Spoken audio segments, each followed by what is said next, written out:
दुबईच्या मैदानावर आज फायनल टशन पाहायला मिळणार आहे। भारत आणि पाकिस्तान यांच्यातील आशिया कप ट्रॉफीच्या फायनल मॅचची उत्सुकता शिगेला पोहोचली।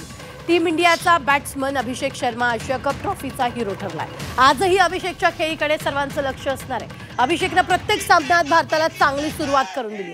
त्याने आतापर्यंत 6 डावांमध्ये 51च्या सरासरीने 302 धावा केल्या।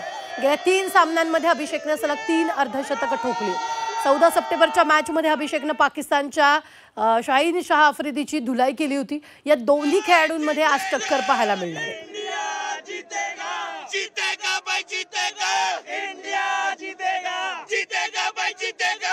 जब भी अपने पड़ोसियों से बात करता हूँ 2017 champions trophy final, 10 wicket win in the T20 world cup और एक एशिया कप में जीते थे, तो 10 साल में तो यही 3 गेम जीते हैं। टीम्स में बिल्कुल भी बैलेंस नहीं है। बाकी T20 गेम में थोड़ा चांस बन सकता है, बहुत ही मुश्किल है।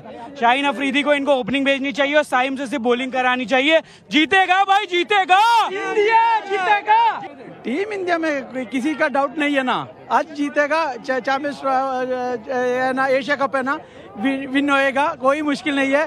आज है ना, आज अभिषेक शर्मा पक्का सेंचुरी मारेगा, किसी का भी डाउट नहीं है।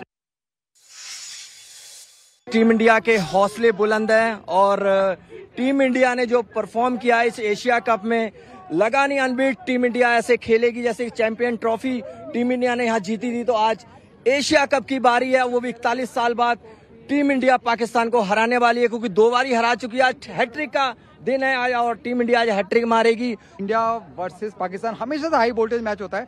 इस टूर्नामेंट में 2 मैच ऑलरेडी इंडिया हरा चुकी है। पहली बार मौका मिला है इंडिया को कि एक ही टूर्नामेंट में जीत की हैट्रिक लगाने का अगेंस्ट पाकिस्तान। तो 3-0 इंडिया को करना ही और करना ही पड़ेगा।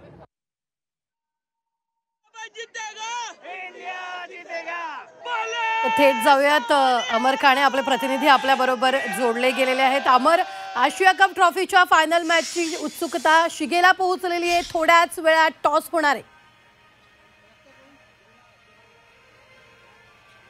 रुबीना, अगदी बरोबर आहे, थोड्याच वेळात सुरू होणार, पण तत्पूर्वी एक थोडी अपडेट देतोय।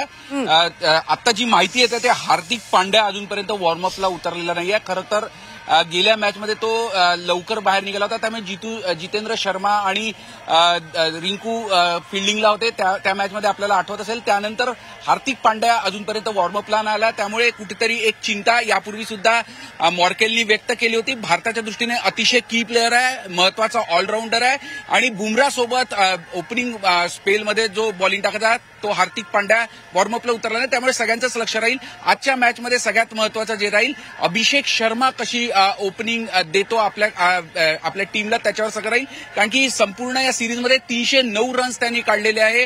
स्ट्राईक रेट तब्बल 204चा आहे, तर दुसरीकडे त्याच्यासोबत ओपनिंगला कशी सुरुवात होते याकडे सगळ्यांचं लक्ष राहील। तर आणि अपोजिशनमध्ये बघायला गेलं तर राऊफची बॉलिंग गेल्या काही मॅचेसमध्ये धोकादायक ठरतोय। त्यांनी 6 विकेट्स काढल्या, तर शाहीन शाह आफ्रिदीने सुद्धा 9 विकेट्स काढल्या। हे 2 बॉलर धोकादायक भारतीय बॅट्समॅनसाठी ठरू शकतात, पण 41 वर्षानंतर हे दोन्ही कट्टर प्रतिस्पर्धी एशिया कपच्या फायनलमध्ये येत आहे। भारताची विजयी घोडदौड कायम राखत सलग 6वा म्हणजे विजयी षटकार मारत भारतीय संघ आशिया कप उंचावणार का याकडे सगळ्या भारतीयांचं लक्ष राहील। तर पाकिस्तानची टीम सुद्धा कमबॅक करण्याकरता आसुसलेली आहे, पण भारतीय टीम नक्कीच कागदावर पाकिस्तानपेक्षा बरीच वरचढ दिसत आहे। एक तर मानसिक मनोधैर्य प्रचंड उंचावलेलं आहे भारतीय टीमचं।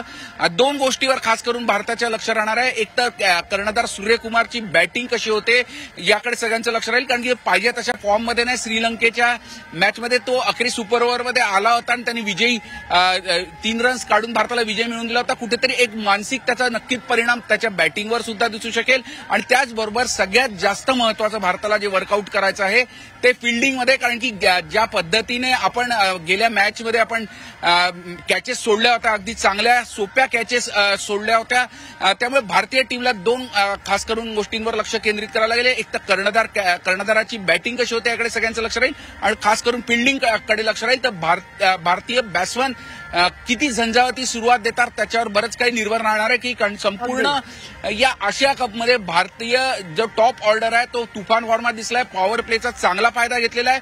70+ रन सुद्धा भारताचे पॉवर प्लेमध्ये आलेले आहे पहिले, आणि तेच की संपूर्ण आशिया कपमध्ये राहिले। त्यामुळे आजच्या मॅचमध्ये भारताकरता माझ्या दृष्टीने जे राहील, भारताला मिळणारी झंझावाती सुरुवात कशी राहील त्याच्यावर बरंच काही निर्भर असणार आहे। रुबीना, अगदी धन्यवाद अमर, ताजे अपडेट देण्यासाठी. आम्ही वेळोवेळी तुमच्याकडून या संदर्भातले ताजे अपडेट घेत राहणार आहोत.